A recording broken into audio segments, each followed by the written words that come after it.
नमस्कार दोस्तों, आज हिंदी साहित्य के इतिहास में तुलसीदास जी को लेकर आया हूँ।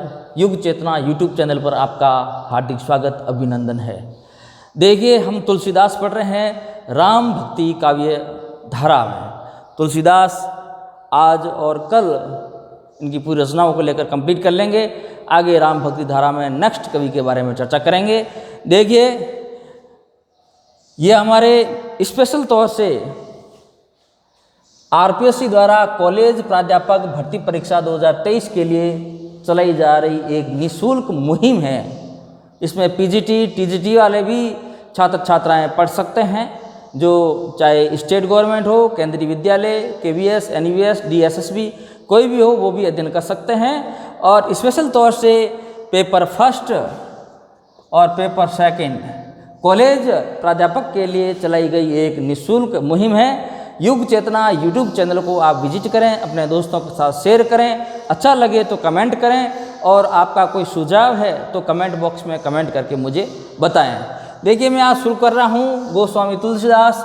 इनका जन्म मैंने पहले भी बताया 1532 से 1623 है, ये ध्यान में रखना। इसकी रचनाओं के बारे में बात करूँ तो बाबा बैनी माधवदास द्वारा रचित मूल गोसाई चरित्र, इसको याद रखना, ये परीक्षा में कई बार पूछा जाता है।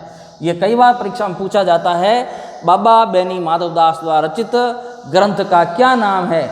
मूल गोसाई चरित्र है। और राम भक्ति से संबंधित अगर प्रथम साक्ष्य कहीं मिलते हैं तो मूल गोसाई चरित्र में ही मिलते हैं। पूर्ण जानकारी मूल गोसाई चरित्र में ही मिलती है, तो आप ध्यान रखें, मूल गोसाई चरित्र बाबा बैनी माधवदास द्वारा रचित है। मूल गोसाई चरित्र में 13 रचनाओं का उल्लेख मिलता है। दोस्तों, आप ध्यान में रखेंगे, कितनी रचनाएं? 13 रचनाएं। यहीं आपका एक सवाल पुटअप होता है कि बाबा बैनी माधवदास द्वारा रचित मूल गोसाई चरित्र में राम भक्ति से संबंधित कितनी रचनाओं का उल्लेख मिलता है? तो आप करेंगे 13। ठीक है। दूसरा प्रश्न यह बनता है, मूल गोसाई चरित्र के रचयिता कौन है? तो बाबा बैनी माधवदास है।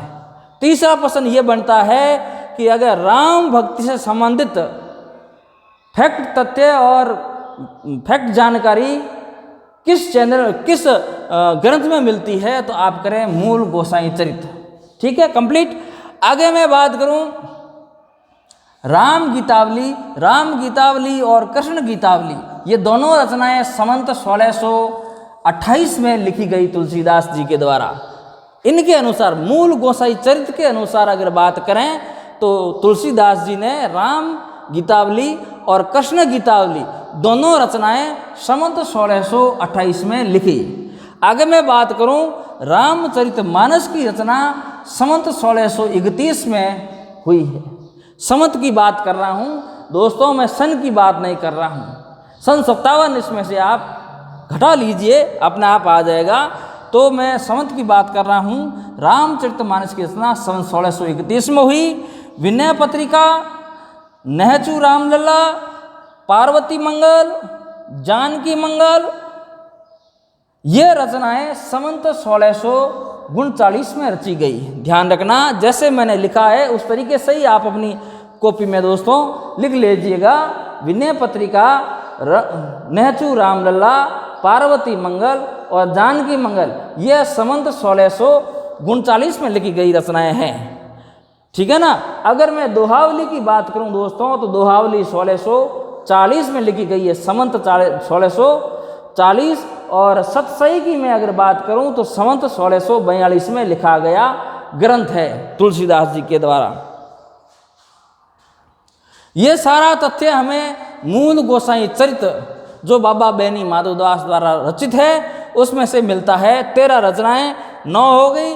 11वीं रचना है हनुमान बाहुक, वैराग्य संदीपनी, रामाज्ञा प्रश्नावली और बरवे रामायण, यह 1600 गुणचित्र में लिखी गई रचनाएं हैं। अब देख लीजिए, राम गीतावली तुलसीदास ने लिखी, कृष्ण गीतावली भी तुलसीदास ने लिखी, रामचरितमानस जो प्रसिद्ध ग्रंथ है इसकी प्रसिद्धि तुलसीदास को मिली, ये 1631 में लिखा गया ग्रंथ है, संवत 1631।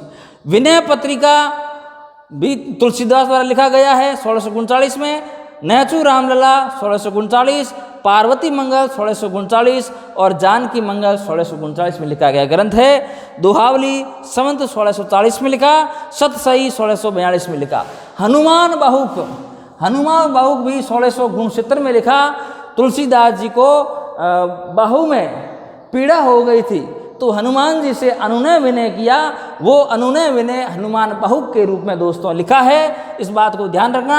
वैराग्य संदीपनी, रामाज्ञा प्रश्नावली राम जी से प्रश्न और बरवे रामायण बरवे छंद में लिखा गया है। इस बात को ध्यान रखना, बरवे छंद में लिखा गया, ये बरवे छंद में लिखा गया ग्रंथ है। इस प्रकार 10, 11, 12, 13 हनुमान बाहुक, वैरागी संदीपनी, रामाज्ञ प्रश्नावली, बरवे रामायण, यह 1669 में लिखी गई रचनाएं हैं। यह दोस्तों मैं बाबा बेनी माधवदास द्वारा रचित मूल गोसाई चरित्र के अनुसार 13 रचनाएं हमें मिलती है। उनके बारे में मैंने 13 के 13 यहाँ आपको गिना दी है।